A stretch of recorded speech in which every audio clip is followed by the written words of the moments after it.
नमस्ते। मैक्रो और market wrap up में आपका स्वागत है, जहां हम पिछले महीने यानी जुलाई 2023 में कुछ प्रासंगिक घटनाक्रमों पर चर्चा करते हैं। शेयर बाजार में लगातार चौथे महीने तेजी रही। इस कारण से कई निवेशक इस विचार पर सवाल उठा रहे हैं कि हम 2023 के अंत में अमेरिका में मंदी देखेंगे भी या नहीं। मार्केट में सॉफ्ट लैंडिंग एक नया स्वीकृत ज्ञान प्रतीत होता है। चीन में प्रॉपर्टी मार्केट और एक्सपोर्ट्स के कारण आर्थिक गति में मंदी जारी है। हाल ही में पॉलिट ब्यूरो की बैठक ने वर्तमान प्रॉपर्टी मार्केट के संकट को स्वीकार किया और ऐसा प्रतीत होता है कि हमें वहां की सरकार से और स्टिमुलस मेजर्स देखने को मिल सकते हैं। अमेरिका के विपरीत चीन में मनी सप्लाई ग्रोथ बढ़ रहे हैं और इससे आर्थिक सुधार में कुछ सहायता मिल सकती है। हालांकि यह देखना बाकी है कि आगे के नीतिगत प्रयास कंज्यूमर कॉन्फिडेंस और प्रॉपर्टी सेक्टर को कैसे बदलते हैं। शेयर मार्केट के साथ कमोडिटी मार्केट भी जुलाई में ऊपर गए। Year to date Bloomberg commodity index 2.5% ऊपर है। इसकी सबसे सरल व्याख्या यह है कि अमेरिकी रिसेशन का डर कम हो रहा है और चीन में कुछ और स्टिमुलस की उम्मीद है। इसके अलावा रूस और यूक्रेन में कुछ नए सिरे से कमोडिटी सप्लाई की चिंताएं हैं। आने वाले कुछ महीनों में यह संभव है कि एक ठीक ठाक अमेरिकी वृद्धि, अधिक चीनी प्रोत्साहन और एक कमज़ोर डॉलर के कारण रिस्क एसेट्स थोड़े और ऊपर जाएं। लेकिन इतिहास बताता है कि सावधानी बरतना अभी भी ज़रूरी है। हमें यह पता है कि विश्व में ब्याज दर एक भारी मात्रा में ऊपर गए हैं। मैन्युफैक्चरिंग सेक्टर के उत्पादन कम हो रहे हैं। अमेरिका के ऋण मानकों में कड़ाई आ रही है। अमेरिकी हाउसहोल्ड्स कोविड के बाद जो उन्हें सरकार से कैश सपोर्ट मिले थे, वो अब लगभग ख़त्म हो रहे हैं। इन सब बातों को ध्यान रखते हुए यह सोचना कि यूएस में रिसेशन आएगा ही नहीं, यह काफ़ी जल्दबाजी होगी। यूएस में रियल रेट्स पॉजिटिव है 2% पर। यह 2008 के क्राइसिस के बाद सबसे अधिक है और शेयर बाजार की बढ़ोतरी के बाद वैल्यूएशंस काफ़ी ऊपर जा चुके हैं। ऐसे में थोड़ा भी अर्निंग्स डाउनग्रेड बाजार के लिए जोखिम हो सकता है।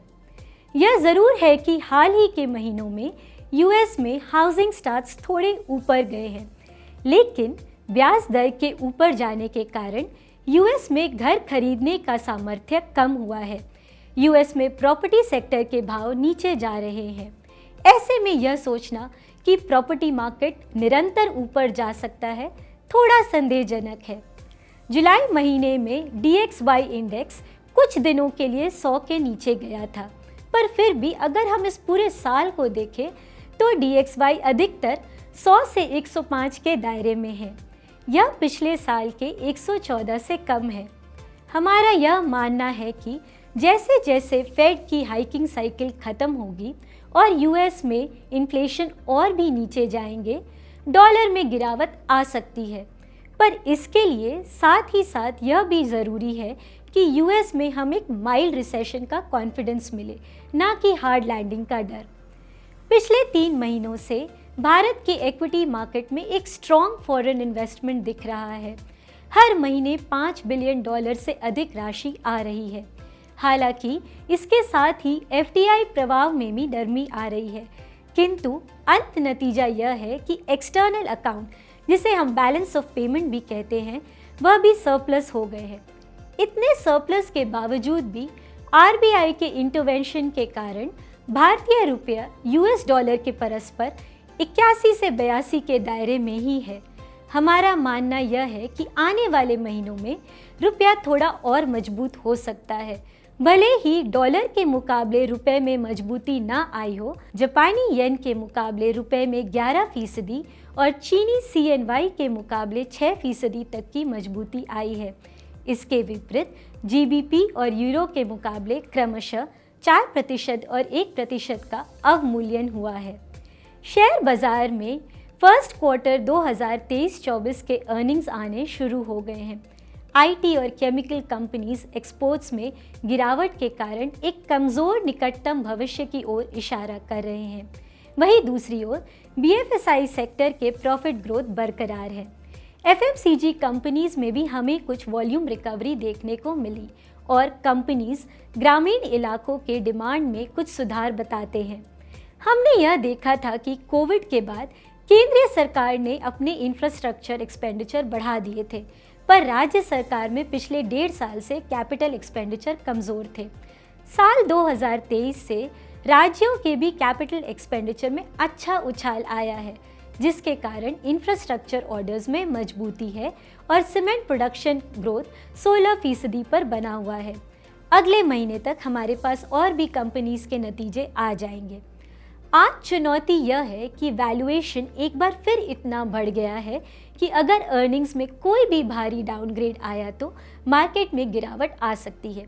इसलिए हम भारतीय इक्विटी को लेकर सतर्क रहते हैं। फिक्स्ड इनकम मार्केट की बात करें तो पिछले महीने के दौरान अमेरिका और भारत दोनों के रेट्स बेहद सीमित दायरे में रहे। जुलाई फेड नीति ने अपेक्षित 25 बेसिस पॉइंट की वृद्धि की और आने वाले समय पर डेटा पर अपनी निर्भरता जताई। फेड डॉट प्लॉट इस साल एक और रेट हाइक का संकेत करते हैं। हेडलाइन सीपीआई अमेरिका में 3.1% तक कम हो गया है। कोर पीसीई नीचे गिरकर अब 4.1% पर है। उम्मीद करते हैं कि साल के अंत तक कोर पीसीई 3 से 3.5% तक आ जाएगा। दूसरी ओर भारत में टमाटर की समस्या और अनियमित मौसम के कारण क्वार्टर 2 2023-24 में सीपीआई बढ़कर 6 से 6.5% हो सकता है, किंतु हमें उम्मीद है कि वित्त वर्ष 2023-24 के अंत तक यह फिर से 5% पर आ जाएगा।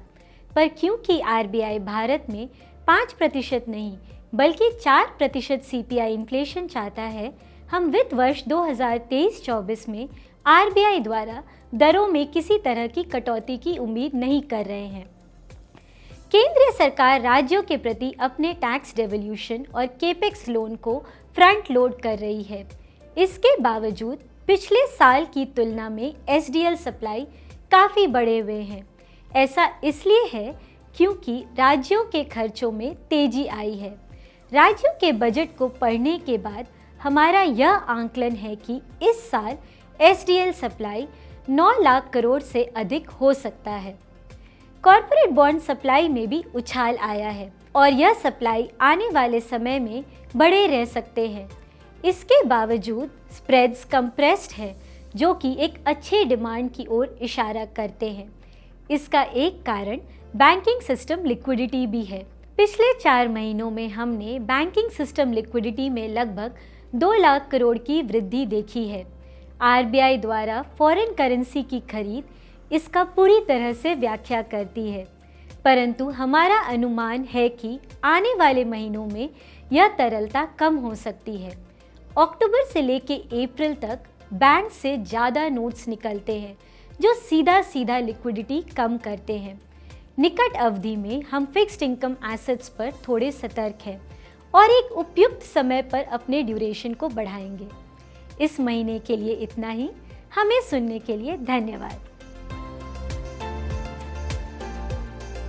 म्यूचुअल फंड निवेश बाजार जोखिमों के अधीन है। योजना से जुड़े सभी दस्तावेज ध्यानपूर्वक पढ़ें।